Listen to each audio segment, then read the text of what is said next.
Meu irmão, prazer muito grande saber que você está conosco aí, acompanhando o nosso estudo, Erlen. Alice, boa noite, Alice. Espero que nós possamos realmente chegar a bom termo nessas informações. São informações muitas vezes não muito compreendidas por muitos, né? Eu sempre digo isso, tem muitos espíritas que questionam o André Luiz. Ele traz informações importantíssimas, mas existem aqueles que acham que as informações que o nosso irmão André Luiz nos traz na forma de romances, ou que são apenas romances, seriam como se ficções. Eu não vejo dessa forma, obviamente, quase todos os espíritas que eu conheço não veem dessa forma. Não é uma questão nem de crer, é uma questão de compreensão desses fatos. Admilson, tudo bem? Porque o que ele traz para nós é profundo demais. E não somente na sua profundidade, as revelações que ele nos traz como complementaridade, como uma complementação do que o Kardec trouxe lá no século XIX,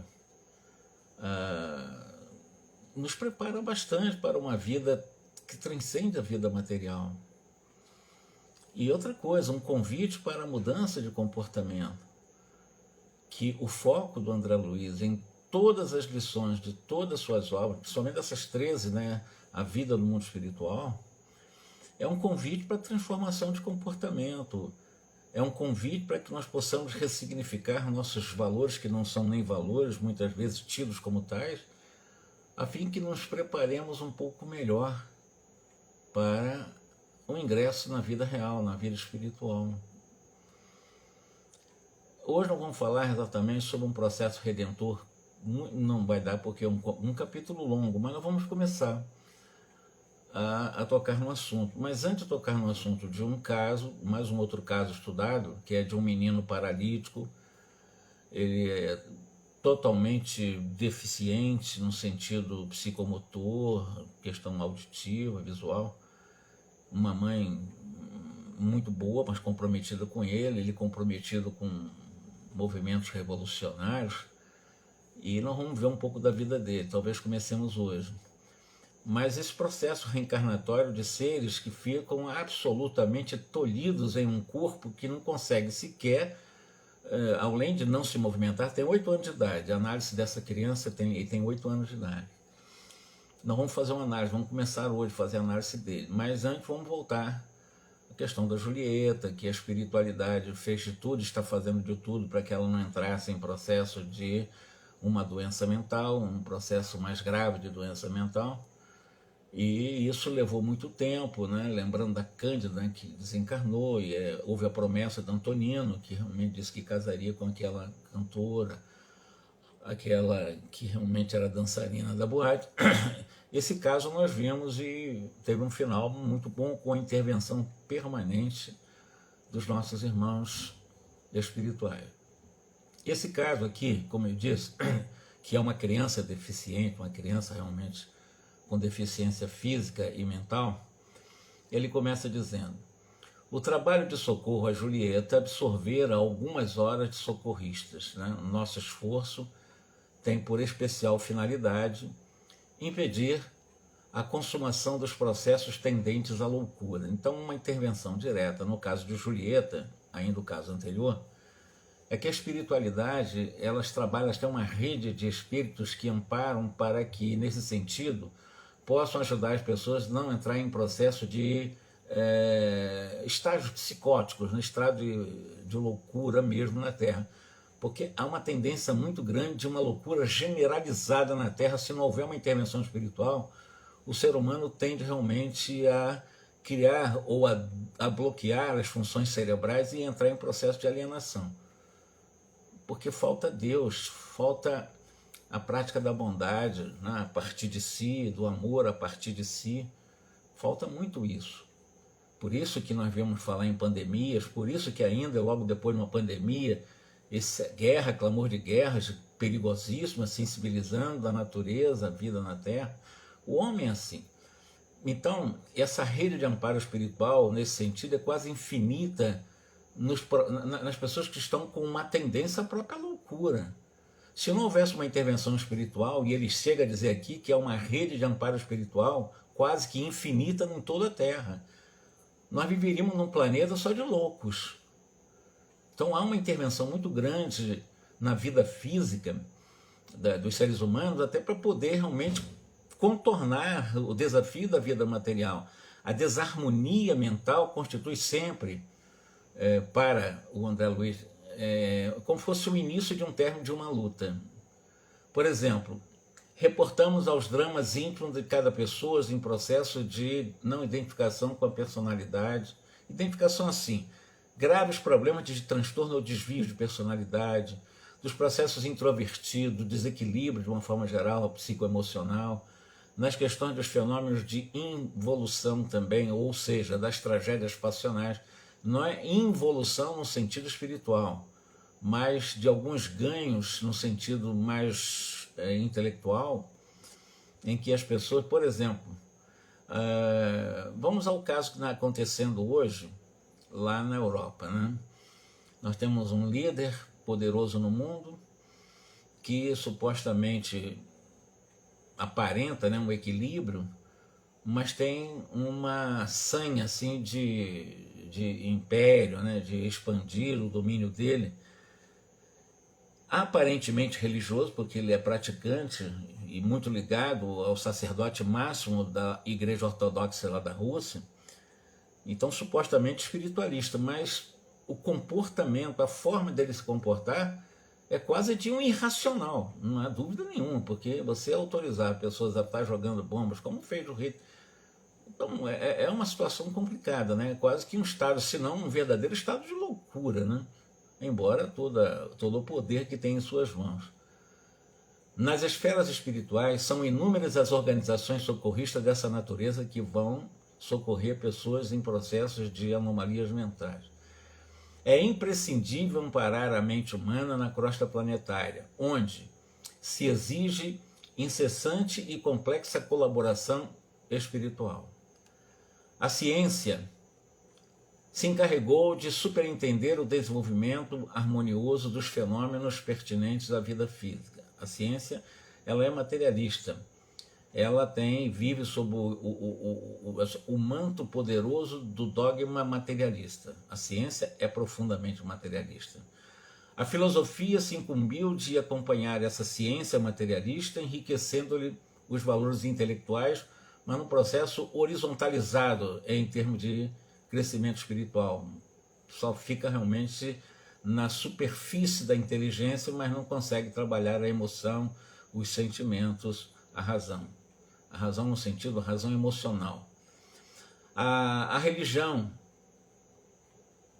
quando nós falamos religião, a religiosidade, mas quando se fala religião a tradicional, Deus confiou a tarefa de velar pelo desenvolvimento da alma, ou seja, os aspectos dos núcleos religiosos da Terra têm exatamente essa função de velar para que pessoas invistam, supostamente possam investir mais em sua realidade espiritual, para propiciar, digamos assim, conquista de luzes, né? Nessa jornada de elevação espiritual. As religiões têm uma proposta de nos espiritualizar, sendo que com extremos limites de compreensão de vida após a morte.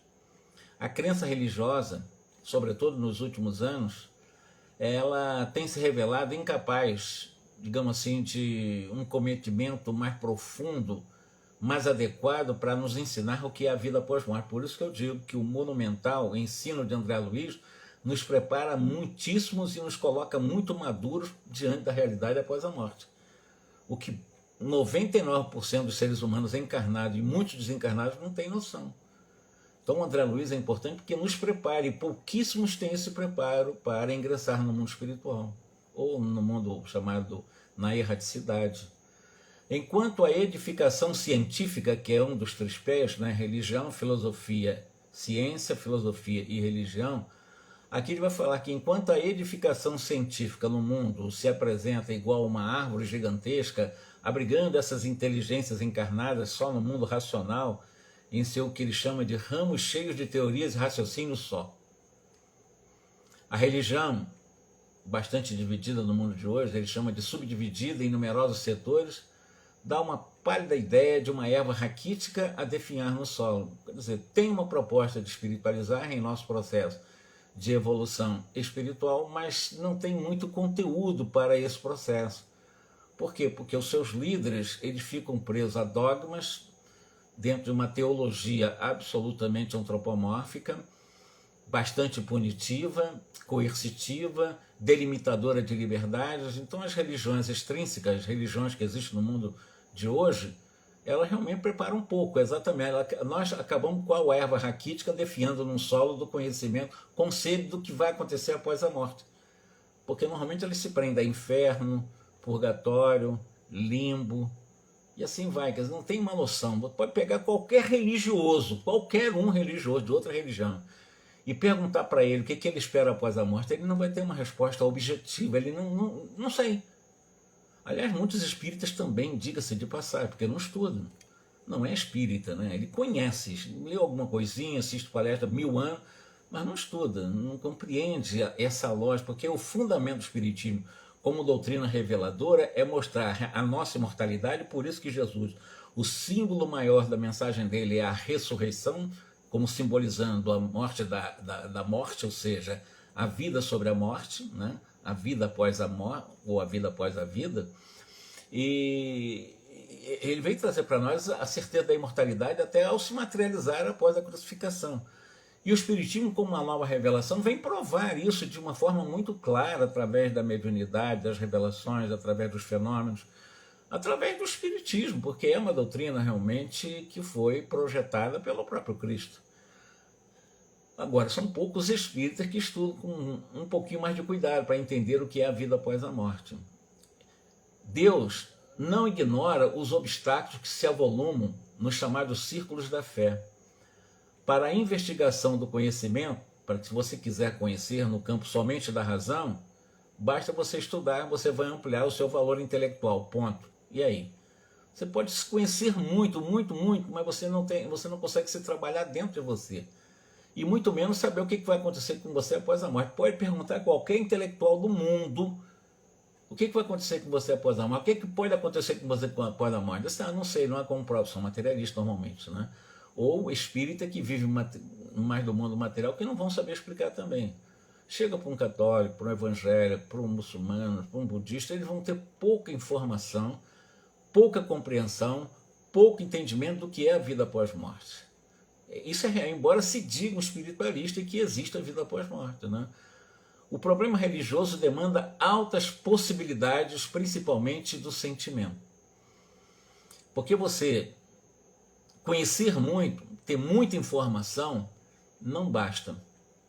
Tem a sua importância relativa, porque você conhece muito, mas você não sente o que conhece, evidentemente você realmente vai ficar muito limitado, porque o problema religioso demanda não somente as possibilidades da informação, mas da transformação a partir da formação. Como é que é isso? Você começa a se informar das verdades espíritas, para nós espíritas, você começa a se apropriar dessa informação, formando um mapa cognitivo de aprendizados no seu mundo mental, e você vai, ao se apropriar, você vai sentindo essa informação no dia a dia em um processo de autotransformação. Então, o espiritismo como informação vai formar o seu mundo mental e vai te convidar ao processo de transformação moral. Isso é fácil? Não é, isso dá trabalho. Então é muito mais fácil eu estudar, saber muito, mas eu não sentir isso, eu não vou me transformar. Então eu preciso sentir a informação, no processo de formação da informação para a minha transformação. É isso que ele está falando em outras palavras. A gente conhece muito, mas fica na teoria só. E o convite não é ficar em teoria, é sentir a teoria para a transformação do comportamento. Se o aspecto científico requer observação e perseverança no aspecto material das pesquisas no campo científico, a questão religiosa implica uma vocação para a renúncia. Considerando então essa vocação de renúncia, qualquer pessoa que queira se espiritualizar, primeiro tem que pensar exatamente nessa tendência natural, que é uma vocação para renunciar aos apelos da vida material. Você vai viver a matéria sem se escravizar a ela. Você vai viver com as coisas transitórias sem se prender àquilo que é transitório. Então, o aspecto religioso, a vida religiosa, no sentido de religiosidade intrínseca, dá muito trabalho. Porque nós nos acomodamos em nossa inércia de terceirizar, né? Não, os espíritos vão fazer por mim, os espíritos vão me ajudar, os espíritos vão me curar. Quer dizer, isso não vai acontecer nunca. Não existe a possibilidade. O trabalho é individual, do esforço individual, e é por aí que nós vamos crescendo. Não adianta terceirizar. Se eu estiver doente, eu posso pedir força, mas a cura vai partir de mim. Eles podem me dar um passe, etc. Mas o passe não é cura. A cura começa exatamente naquele que criou a doença.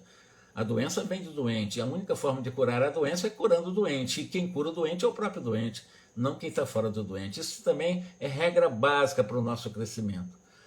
À vista disso, inúmeras legiões de auxiliares espirituais se desdobram ou se desdobraram em toda parte socorrendo os que sofrem. O nosso esforço em torno da mente encarnada é bastante extenso, bastante múltiplo, bastante diversificado.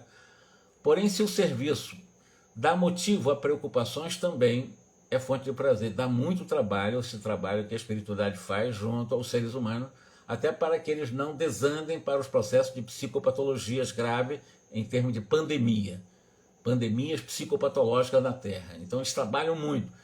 Então há preocupações no serviço também, mas há fonte de prazer pelo serviço.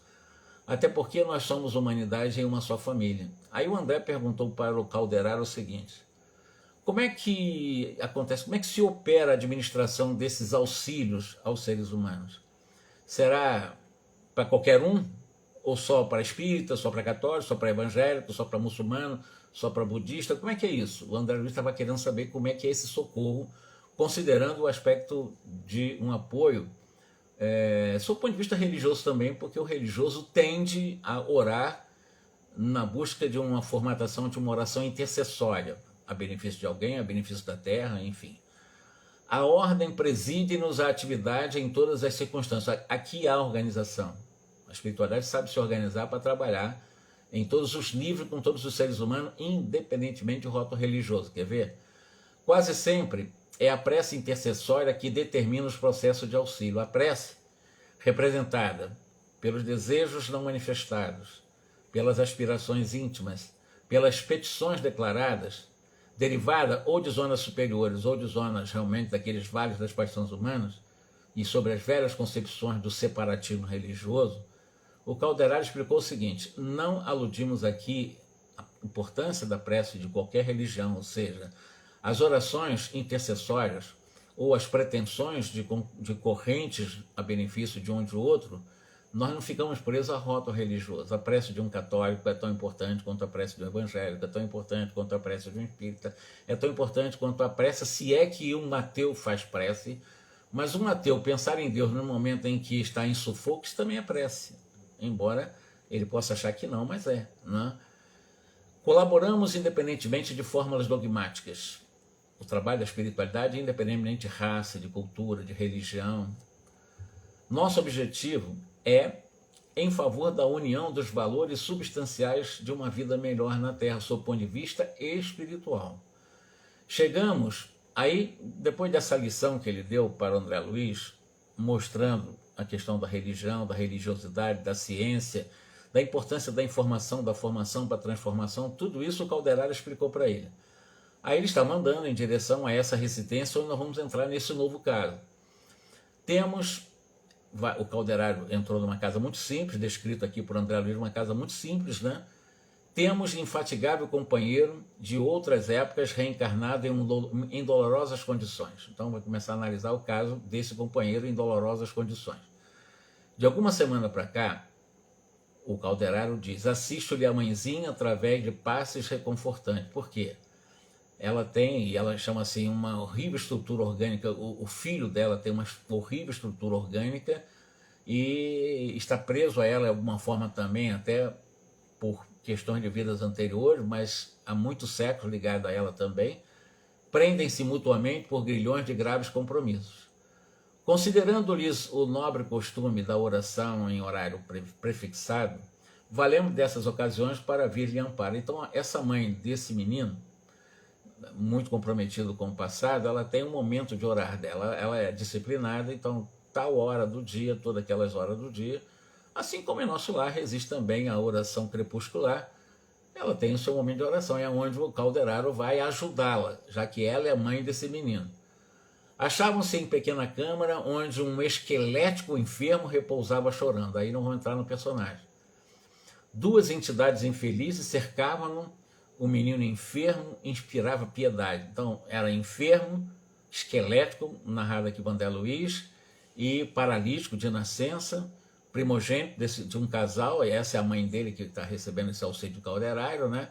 Está com 8 anos de existência, 8 anos de idade, né? Essas informações foi dada por Calderaro a André Luiz. Então, esse menino, filho dessa senhora, que sempre tem aquele horário de orar, e o Calderaro vai dar uma força para ela suportar o seu filho de 8 anos, que está na cama, esquelético, não fala, não anda, não consegue sentar-se, enxerga muito pouco, quase nada ouve, são as características dadas aqui pelo Calderaro para André Luiz. Psiquicamente, porém, tem uma vida de um sentenciado sensível, a cumprir severa pena lavrada por ele próprio. Então a gente olha uma pessoa nessas condições, dentro do coitadismo, do vitimismo, tadinho dela não. Elas estão passando como um remédio necessário em um processo em que nós podemos chamar de uma condenação lavrada por elas mesmas. Deus não pune, Deus não castiga, Deus não censura, Deus não critica, Deus ama. Então, quando nós vemos criaturas nessas condições, é claro que nos convida à compaixão. Claro, são nossos irmãos, na humanidade. Mas isso ali foi construído por eles. É um processo condenatório lavrado pelas próprias mãos do doente, em qualquer nível que esteja esse doente. Em qualquer nível que esteja o seu processo psicopatológico, ou em processo de limitações mentais, limitações físicas, cego, surdo, tudo foi lavrado por ela. Ela é que construiu essa obra. Não tem como ser diferente. Ah, mas foi fulano que me fez assim. Não. Ela que escolheu, por caminhos errados, não vamos conhecer a história dessa pessoa e todas as demais, ela escolheu e ela com as próprias mãos lavrou a sentença dela de estar nessas condições extremamente limitadas no corpo físico. Então não é castigo, repito, não é castigo. Vem a pessoa com cegueira, com problema de surdez, totalmente paralítica e outros graves problemas, né, muitas outras doenças desafiadoras, não há punição nos estatutos divinos, não há punição nos estatutos da natureza. O que acontece são processos para que a pessoa possa, ao passar por essa prova, por essa oportunidade dolorosa, é muito doloroso, sim, mas como um convite para o amor, ou seja, aprender como remédio na dor para chegar ao amor. Não tem outro caminho. Então não é castigo, é um convite doloroso para o exercício do amor. Isso é a realidade, não é punição. Há quase 2 séculos, vamos ver um pouquinho o que ele fez. Ele decretou a morte de muitos compatriotas numa revolução civil. Então ele era um líder revolucionário e alguns, talvez no século XVIII ou XIX, no século XVIII, talvez no século XIX, ou XVIII ou XIX, mas de qualquer maneira, quando a gente está falando aqui há quase 2 séculos, o livro é do meado do século XIX, então eu imagino lá para o século XVIII mesmo. O que aconteceu? Ele acabou realmente, teve o poder de decretar morte de muitos compatriotas, muitos da sua pátria. Valeu-se da desordem político-administrativa, nós imaginamos até a Revolução Francesa nesse momento, para vingar-se de desafetos passionais ou pessoais, semeando ódio e ruínas. Então eu imagino que esse cidadão aí, analisado agora, tenha vivido essa...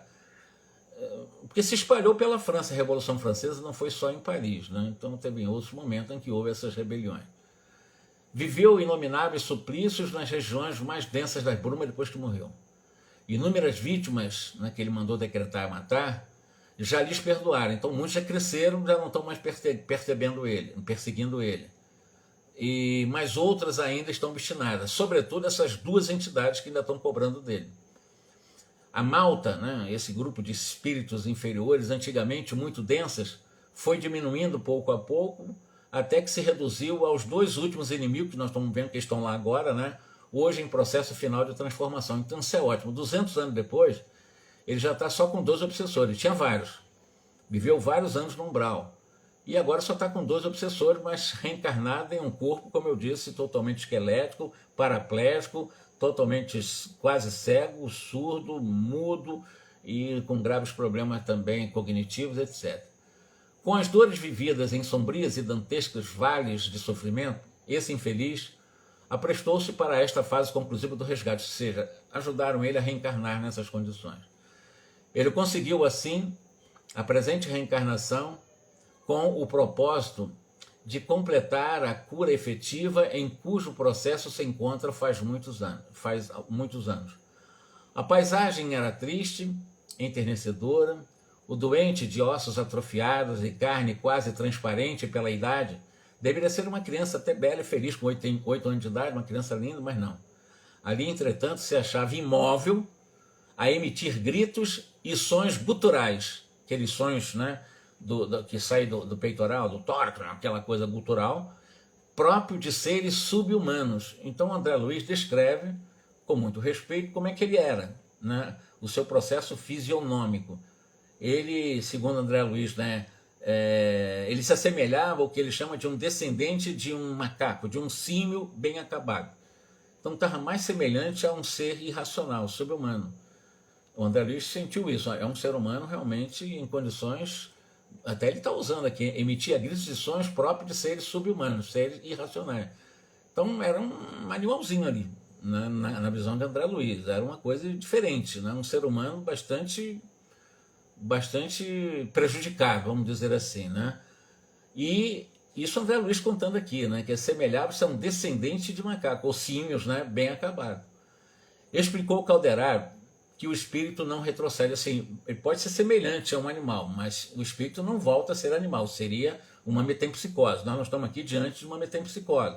E o André Luiz não sabia desse detalhe, então o Calderaro vai explicar para ele que não há retrocesso, né? O espírito não retrocede em hipótese alguma em sua evolução. Se era um ser humano, por pior que ele venha resgatar o seu processo de muitos débitos do passado, ele não vai voltar a ser um animal. Muito embora o André Luiz compare esse menino de 8 anos como se tivesse tanto os sonhos como a fisionomia de um animal.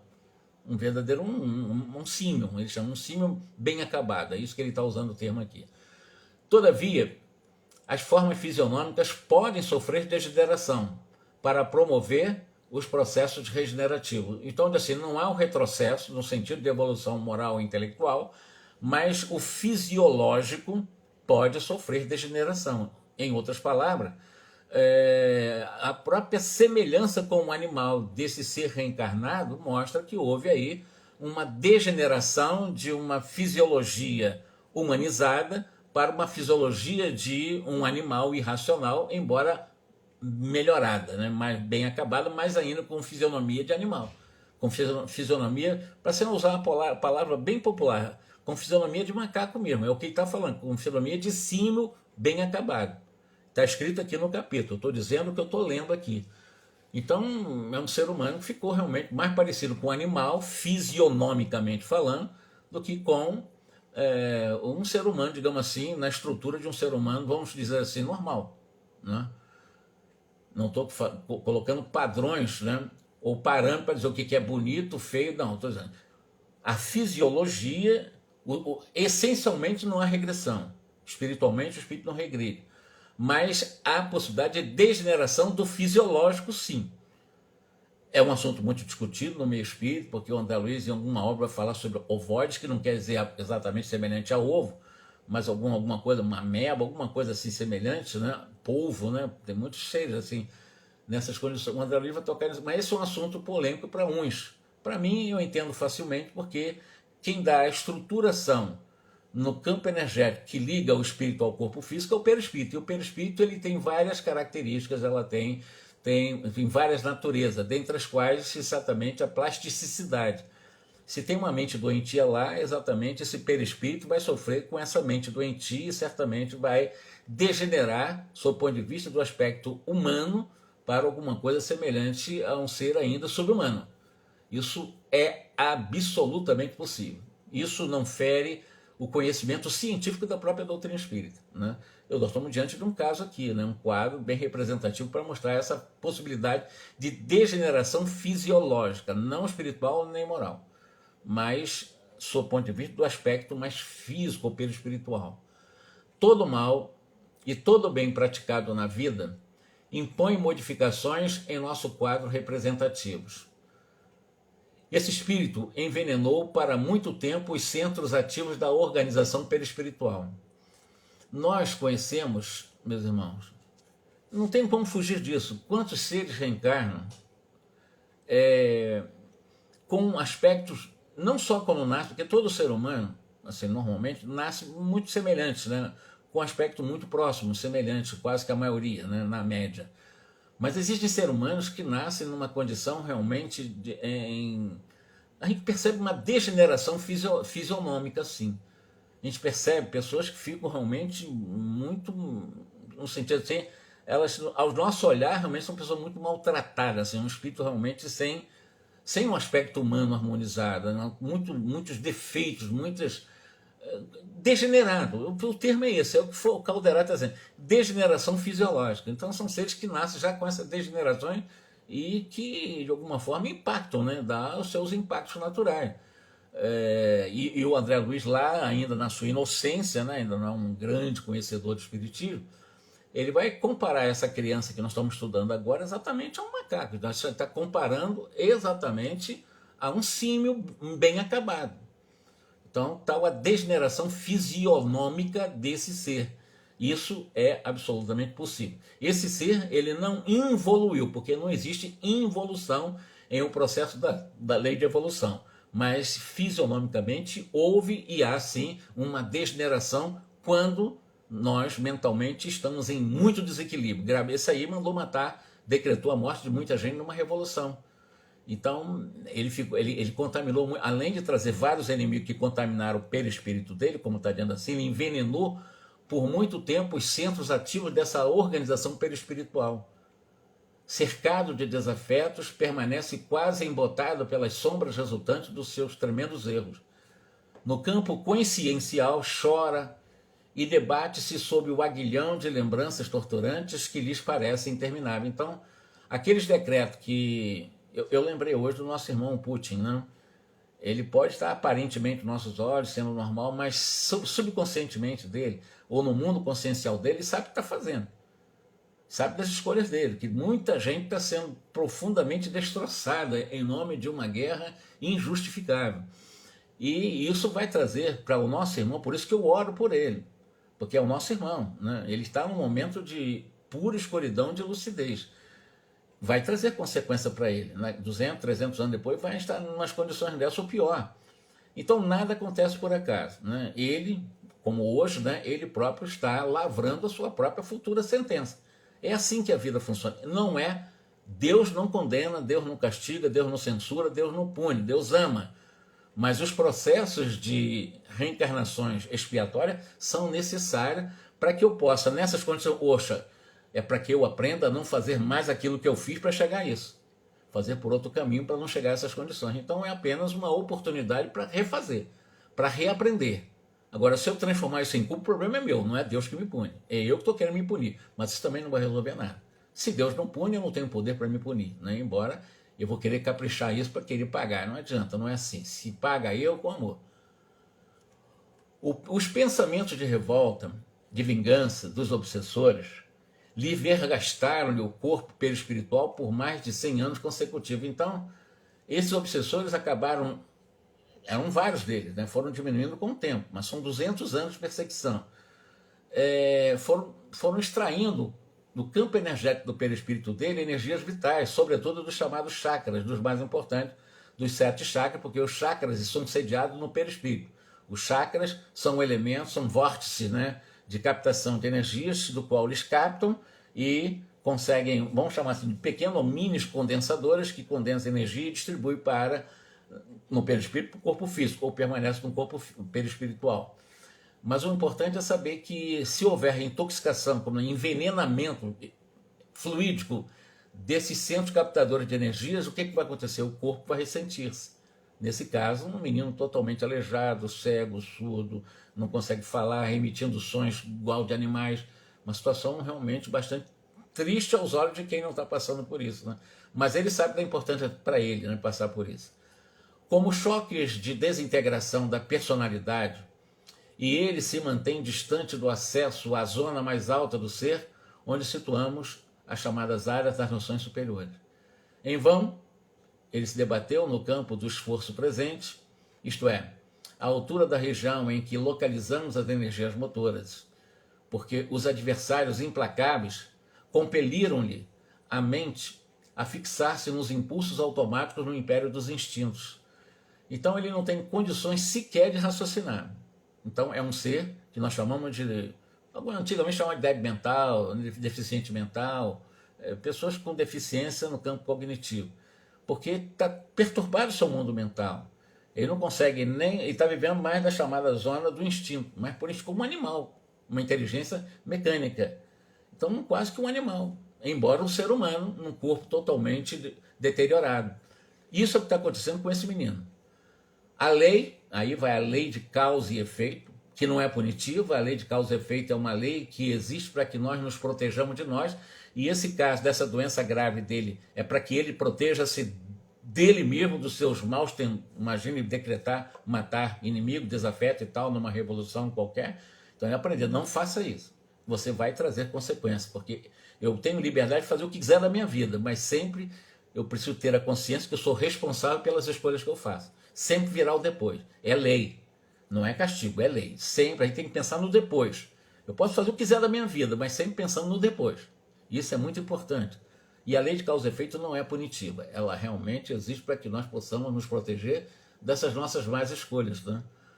A lei permitiu que assim acontecesse, porque a conduta dele fora igual à do leão, que se aproveita da força para dominar e ferir. Nós estamos vendo lá hoje na Rússia, em Moscou, né?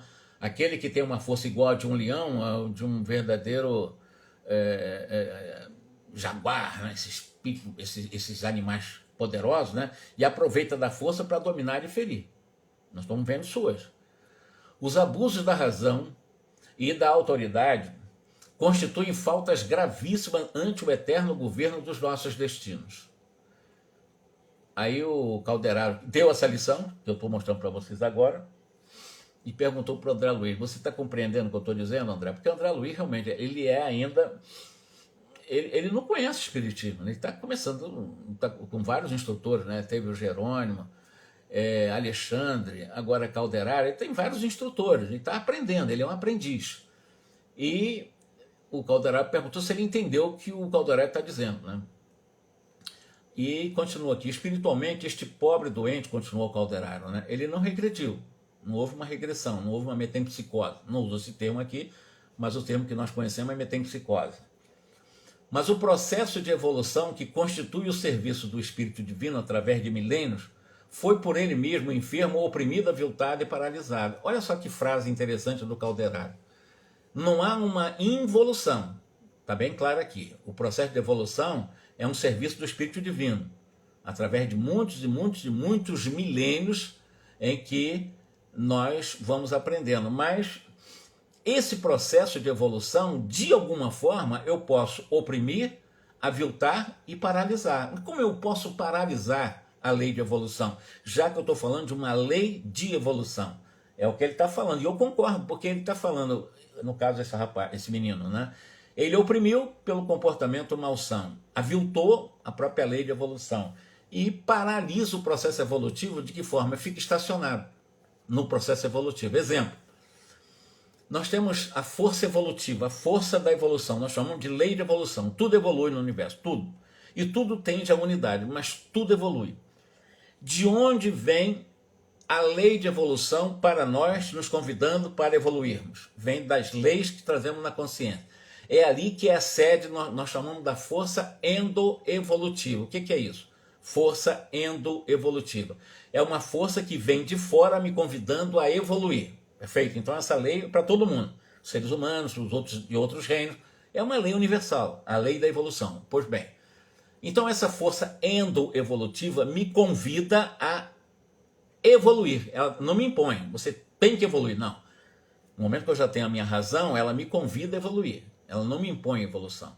E eu só vou evoluir, já com a minha consciência, à medida que eu vou ampliando, melhor ainda, por um processo de autoevolução. Então, a endoevolutiva me convida e a autoevolutiva vai ao encontro para evoluir. Senão eu vou ficar estacionado. E como é que eu vou trabalhar a minha autoevolução? Pela vontade, pela força de vontade. Se eu não trabalhar a minha força de vontade, eu vou ficar estacionado. Então, a força de vontade nós chamamos de força autoevolutiva. Essa força autoevolutiva vai me levar exatamente ao encontro da força endoevolutiva, que é a lei de evolução. Senão, eu vou ficar estacionado e às vezes por um tempo muito longo. E quando eu digo muito longo, por milênios.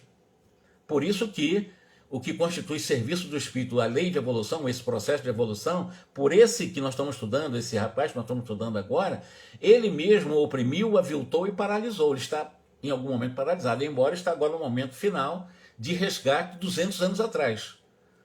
Então, isso é importante dizer, nós vamos evoluir de qualquer maneira, sim, vamos, mas eu posso estacionar também, por um período, não é para a eternidade, mas eu posso estacionar por milênios, embora não para a eternidade, mas posso. É uma escolha minha, aviltando, né? Aviltando, paralisando a lei de evolução, ou a lei endoevolutiva que vem de fora, que me convida a evoluir. Mas eu só vou evoluir se eu desenvolver pela força de vontade a força autoevolutiva. Eu gosto de repetir isso para ficar bem fixado no aprendizado daqueles, para entender exatamente a importância de que eu preciso me esforçar para evoluir. Não é a lei da evolução que vai me empurrar, não. Ela me convida a evoluir, mas eu é que preciso ir ao encontro dela para a minha evolução, que é individual. Então vejam bem, ele oprimiu, aviltando, paralisando de que forma? Semeando o mal. E quando semeia o mal, você colhe agora. Ele está colhendo agora. Ele traçou audacioso plano de extermínio, valendo-se de sua autoridade, que o pai lhe conferira. Concretizou o deplorável projeto e sofre-lhe as consequências naturais, de modo a corrigir-se. Então a reencarnação não é punitiva, nunca foi, nunca será. Mecanismos reencarnatórios são oportunidades de crescimento. Não existe lei de punição para o processo reencarnatório. Não, ele reencarnou totalmente aleijado, totalmente cego, não é a punição. Ele lavrou a sentença para nascer nessas condições. O comportamento dele justifica esse processo de expiação. Mas é bom sempre dizer isso, a reencarnação não é uma lei de punição. Não existe lei de punição. Não existe lei de punição nos códigos divinos, não há. Nós temos as nossas punições na Terra, mas Deus não pune, Deus ama. É bom ficar claro, Deus jamais punirá a sua criatura. Já passou a pior fase, agora ele está até tranquilo, apesar de tudo isso. Presentemente ele já se afastou do maior número de inimigos, aproximando-se de um amoroso coração maternal, que é a mãe dele, que ora bastante nas horas certas lá, que o Calderário vai ajudá-la, né? Para auxiliar a refazer-se ao término de um longo curso de regeneração. E o Calderário continua explicando. Também, os perseguidores são marionetes do ódio, da vingança, como o nosso enfermo é um remanescente do crime. São náufragos na derradeira fase de salvação. Ele vai usar uma metáfora aqui, você está no mar revolto, está quase se afogando, como é que você vai se salvar em que o barco está quase afundando? São náufragos na derradeira fase de salvação, após enorme sacrifício no mar da vida, onde perderam por muitos anos, por incapazes de usar uma bússola para saber a direção do perdão e do bem, aproximando-se, porém, do porto socorrista. Voltarão ao sol da existência terrestre por intermédio de um coração de mulher que compreendeu com Jesus o valor do sacrifício. O que é que ele está dizendo?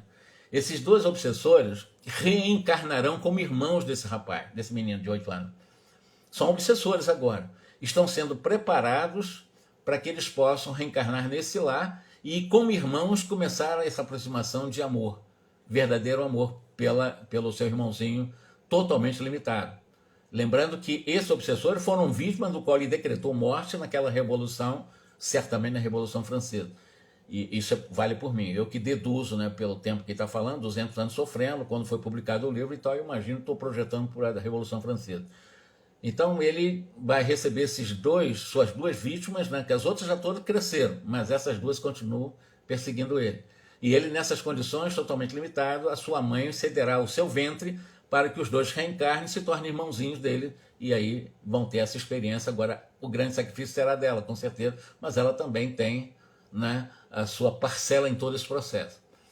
Em breve, André, consoante o programa Redentor, já delineado, ingressarão neste mesmo lar na qualidade de irmãos do antigo adversário. Então esses dois obsessores se tornarão irmãos desse nosso irmão paralítico aí.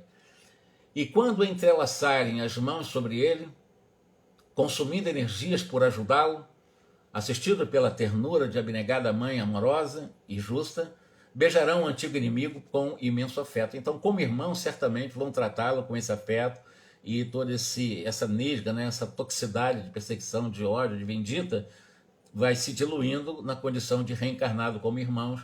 E aí mostra, mais uma vez, que a reencarnação nunca é punitiva, né? Ela sempre é um convite ao nosso progresso. Transmudar-se-ão as negras algemas do ódio em alvinitentes liames de luz, nos quais refulgirão o amor eterno. Isso é uma projeção que se faz, que acontece normalmente. Então a espiritualidade sabe que esses dois obsessores reencarnando diante de uma mãe justa, generosa, um casal aparentemente feliz, recebendo um filho que mais parece um animal, né? Naqueles gritos, aquelas coisas horríveis, na sua limitação extrema de filho deficiente. Dois irmãos normais que porque foram vítimas, né? Eles são perseguidores porque estão se vingando, mas foram vítimas dele. Agora reencarnarão como irmãos e nessa oportunidade de aproximação física pela reencarnação, eles poderão realmente desenvolver todo o potencial de virtudes que trazem num propósito dentro de um plano reencarnatório para essa aproximação. Chegado esse tempo, a força do perdão restituirá ao nosso doente a liberdade. Então, quando esses dois, como irmãos, realmente resolverem esses problemas, ele está livre desses obsessores, das suas vítimas do passado, aí vai programar um novo plano reencarnatório para recomeçar um processo novo diante dos talentos que ele já conquistou, já que ele resgatou, né, já houve o processo expiatório, agora vamos tocar para frente para adquirir virtudes. E se adquirir outro novo débito, vai passar de novo, quantas vezes for necessário. Quantas vezes cometer crime, quantas vezes terá que ressarcir em um processo natural de reparação ao crime cometido. Isso é natural. Mas a tendência é a evolução, né? A tendência na reparação, e está reparando o crime dele. Depois dessa reparação, ele vai ter outros desafios pela frente e poderá acertar ou errar da mesma forma. E assim nós vamos evoluindo. Aqui se faz uma projeção positiva, né? Ele vai ter toda a chance realmente para que ele possa, depois de 2 séculos, né, e nessa reencarnação, não está aqui dizendo quantos anos ele vai viver, mas resgatar esse débito dele dessa época em que ele foi realmente aquele que decretou a morte de vários compatriotas em nome de uma revolução. Largará ele este mirrado corpo físico, sufocante cárcere do crime e suas consequências, onde se debateu por quase 2 séculos. Até lá, importa zelar com empenho pela valorosa mulher, que é essa legítima senhora do lar, de quem as forças divinas respeitam a vocação para o martírio por iluminar a vida e enriquecer a obra de Deus. Mal terminava Calderaro as elucidações, quando um dos verdugos se moveu e tocou com a destra o cérebro do doente. Calderaro recomendou André examinar-se com os efeitos desse contato. Mas como isso não aconteceu, vocês vão ver que uma coisa terrível está acontecendo nesse momento. Ainda são obsessores, está sendo programado se tornar irmão, mas ainda são obsessores. E como tal, o que acontece? Extrema palidez e enorme angústia, um dos obsessores, né, que está falando aqui, que acabaram colocando a destra, né, no cérebro do doente, e nesse momento ele ficou pálido, ficou angustiado, transpareceu no semblante do paralítico. André notou que o obsessor remitia através das mãos raias negras de substância semelhante, sabe o quê? Piche. Então o ódio desse que se tornará irmão numa programação reencarnatória dele.